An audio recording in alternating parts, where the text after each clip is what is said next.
آخر کار پچھلے 6 ماہ سے جاری سیاسی جنگ و جدل کسی حد تک کنارے جا لگی ہے۔ جنرل عاصم منیر نئے آرمی چیف مقرر ہو چکے ہیں۔ یہ سوال اس وقت سب کے ذہنوں میں ہے کہ کیا نئے آرمی چیف کی تعیناتی سے جو اس وقت سیاسی ہنگامہ چل رہا ہے وہ تھم جائے گا، اب پہلے سے بھی زیادہ شروع ہو جائے گا؟ اس کے 2 پہلو ہو سکتے ہیں۔ یہ سمجھا جاتا ہے کہ جب نیا آرمی چیف آئے گا تو بہت سارے پرانے ایشوز دفن کر کے آئے گا۔ عمران خان کو جو بھی ایشوز تھے وہ جانے والوں سے تھے، جس کا اظہار وہ ہمیشہ اپنے جلسوں اور ٹی وی انٹرویوز میں کرتے رہے۔ بدھ کے روز یوم دفاع اور شہداء کی تقریب سے خطاب کرتے ہوئے جنرل قمر جاوید باجوہ نے اپنی آخری تقریر میں عمران خان کا نام لیے بغیر ان کے بیانیے پر تنقید کی اور پہلی دفعہ اپنا نقطۂ نظر کھل کر بیان کیا۔ امید ہے کہ نئے آرمی چیف اپنے کندھوں پر وہ بوجھ اٹھائے GHQ میں داخل نہیں ہوں گے جس کی وجہ سے ملک ہیجان کا شکار رہا، بلکہ نئی شروعات ہوں گی۔ فوج اپنے اس وعدے پر قائم رہے گی کہ وہ سیاسی معاملات میں مداخلت نہیں کرے گی۔ لگتا ہے ان 2-3 برسوں میں وہ تلخ سبق سیکھے جا چکے ہیں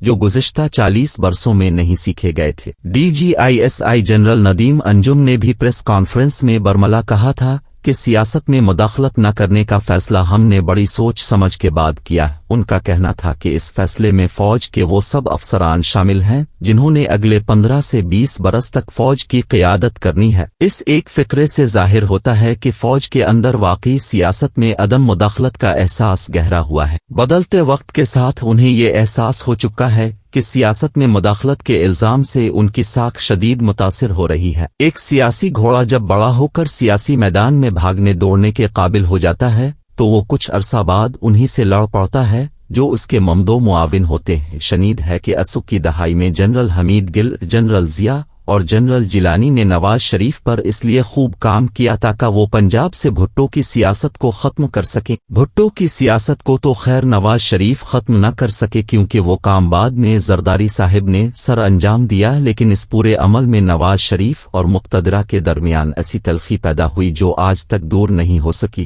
2017 میں نواز شریف وزیر اعظم کے عہدے سے جس JITG کی سفارشات پر ہٹائے گئے، اس میں 2 افراد مقتدرہ کے بھی شامل تھے۔ اسی وجہ سے نواز شریف یہی سمجھتے ہیں کہ انہیں ہٹانے میں مقتدرہ کا بھی عمل دخل تھا، اور یہ بات انہوں نے کبھی نہیں چھپائی بلکہ کئی مرتبہ بڑے واضح الفاظ میں اس کا اظہار کیا۔ نواز شریف پروجیکٹ ناکام ہونے کے بعد فیصلہ ہوا کہ اب ان کے مقابلے پر عمران خان پروجیکٹ لانچ کیا جائے۔ اس دفعہ جنرل ضیاء کی جگہ جنرل پرویز مشرف نے لے لی تھی، جبکہ جنرل حمید گل نے بھی شروع کے دنوں میں عمران خان کو اپنی شاگردی میں لے لیا اور انہیں گروم کرنا شروع کیا۔ پھر جہاں جنرل حمید گل نے چھوڑا تھا وہاں سے جنرل شجاع پاشا نے کام شروع کیا۔ اس کے بعد یہ ذمہ داری جنرل ظہیر الاسلام نے لے لی اور یہ سلسلہ یوں ہی چلتا رہا۔ لیکن اب فوج کی اعلیٰ قیادت کی طرف سے بڑے واضح الفاظ میں یہ اعلان کیا جا چکا ہے کہ وہ سیاسی معاملات میں کوئی مداخلت نہیں کرے گی اور اپنے اس وعدے پر کاربند رہے گی۔ جنرل قمر جاوید باجوہ نے اپنے الوداعی خطاب میں کہا کہ یہ فیصلہ فوجی قیادت نے گزشتہ برس فروری میں کافی سوچ و بچار کے بعد کیا کہ آئندہ فوج کسی سیاسی معاملے میں مداخلت نہیں کرے گی۔ تاہم یہ احساس ہونے میں برسوں بیت گئے۔ ایک طرف اداروں کا سیاست میں عدم مداخلت کا واضح اعلان ہے تو دوسری طرف نواز شریف اور عمران خان شکایات لیے بیٹھے ہیں کہ جب انہیں مدد کی ضرورت تھی تو انہیں بچانے کے بجائے الٹا سیاسی بھیڑیوں کے آگے ڈال دیا گیا۔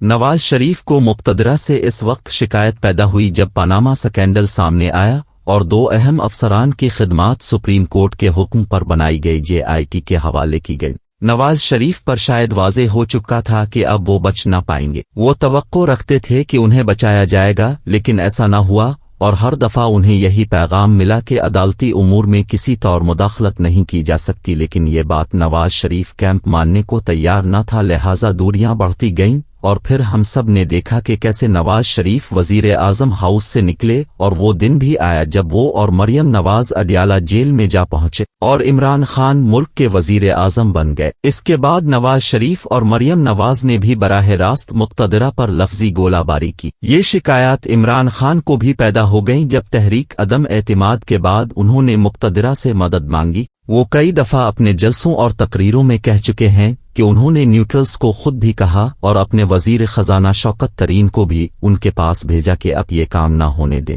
ملکی اکانومی درست سمت جا رہی ہے، حکومت تبدیل ہونے سے نقصان ہوگا اور پھر ہم ریکور نہیں کر پائیں گے، لیکن ان کی حکومت ختم ہو گئی اور چور ڈاکو ملک پر مسلط ہو گئے جس سے معیشت کا بیڑا غرق ہوا۔ اگر دیکھا جائے تو جنرل قمر جاوید باجوہ کے 6 سالوں کے آرمی چیف کے دورانیے میں 5 وزیر اعظم گزرے، جن میں نگران وزیر اعظم جسٹس ناصر الملک بھی شامل تھے۔ ان میں سے 2 وزیر اعظم اپنے تمام مسائل کا ذمہ دار جنرل باجوہ کو ٹھہراتے رہے ہیں، جس کا جواب اب جنرل باجوہ نے اپنی آخری تقریر میں دینے کی کوشش کی۔ ویسے سوال تو نواز شریف اور عمران خان دونوں سے بنتا ہے کہ جنرل باجوہ آپ کو کیوں بچاتے؟ آپ اس ملک کے وزیر اعظم تھے، پارلیمنٹ اور ملک چلانا آپ کی ذمہ داری تھی نہ کہ جنرل باجوہ کی۔ نواز شریف کیوں یہ توقع رکھ بیٹھے تھے کہ general Bajwa Panama corruption scandal پر عدالتی کاموں میں مداخلت کر کے ان کی مدد کریں گے اور ان کے خاندان کی کرپشن پر پردہ ڈالنے میں مدد کریں گے کیونکہ انہوں نے انہیں آرمی چیف مقرر کیا تھا؟ یا پھر عمران خان کیوں یہ توقع جنرل باجوہ سے رکھتے تھے کہ وہ ان کی پارلیمنٹ چلانے، ان کے اہم بلز پاس کرانے یا ووٹنگ میں مدد کریں گے، یا جب ان کے خلاف تحریک عدم اعتماد پیش ہو رہی تھی تو وہ باقاعدہ طور پر ایک سیاسی پارٹی کا رول ادا کریں گے اور ان کی حکومت نہیں گرنے دیں گے کیونکہ عمران خان نے انہیں 3 سال پہلے پارلیمنٹ سے ان کی مدت ملازمت میں توسیع لے دی تھی۔ اب مزے کی بات یہ ہے کہ نواز شریف جنرل باجوہ سے پاناما سکینڈل سے مدد کے خواہاں تھے کہ میں نے آپ کو چیف مقرر کیا تھا، اور خان تحریک عدم اعتماد پر مدد مانگتے تھے کہ میں نے 3 سال آپ کو توسیع دی۔ یہ تھے ہمارے سیاستدان جو اپنے ہی لگائے ایک چیف سے اپنی حکومت بچانے کے لیے مدد کے خواہاں تھے۔ ان کے پاس اپنی کارکردگی یا صلاحیت یا ایمانداری نہ تھی جو ان کی حکومت بچا سکتی۔ بہرحال فوج کو 40 سال بعد ہی صحیح اگر احساس ہو گیا ہے کہ انہیں سیاست سے دور رہنا ہے تو یہ خوشی کی خبر ہے، لیکن مجھے شک ہے یہ سیاستدان فوج کو غیر سیاسی رہنے نہیں دیں گے، یہ فوج کو دوبارہ سیاست میں گھسیٹ لائیں گے کہ حکومت لینے میں ہماری مدد کرو اور حکومت کرنے میں۔ یہ سیاستدان اپنی عادت سے مجبور ہیں۔